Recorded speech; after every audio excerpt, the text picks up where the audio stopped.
the woman who ran our Survivor program at Cal Poly, and it's always, always dedicated to her. Let me tell you a story.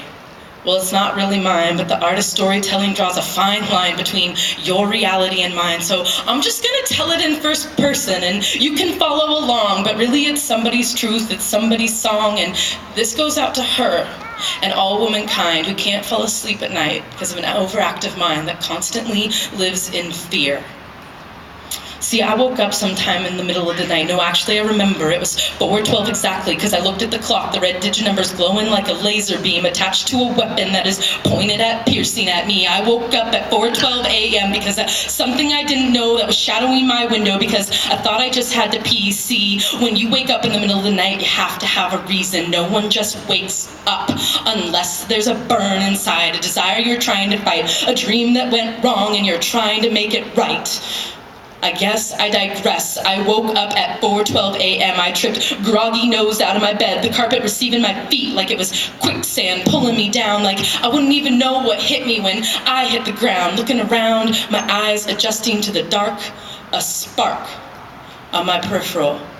See, that spark, that peripheral glints, was the bright end of a shiny knife, a butcher knife. Picture it with me, that long, wide, graceful blade.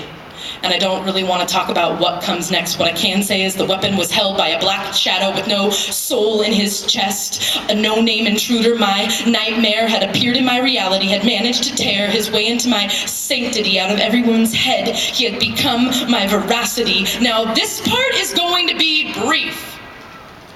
The man holding the knife grabbed me. With the knife to my throat and his hand slightly shaking, he told me not to speak, and I was thrown on my bed that I no longer owned, and he took something from me. He broke and entered my home. No, it wasn't my virginity. It was more like my soul, ripped, bloody, and naked, right out from bruised and battered, tripped upon, forced upon, vulnerable body. And when he was done with my empty carcass, he left.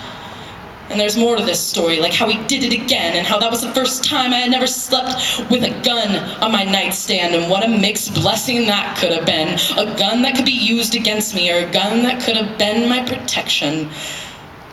The possibility that this didn't have to happen to me. And he left my trod upon, broken, and crapped upon self, a good word that I can't claim as my own, but I will use for the sake of the image it holds, my body bag self.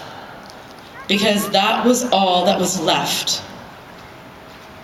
And I guess the point I'm trying to make, the reason why I'm telling this story is really, it's not for my sake, but let it seep through you like a hot cup of tea. Let it be a lesson. Let you feel your own vitality that is precious and sacred, that you don't have to share with anybody.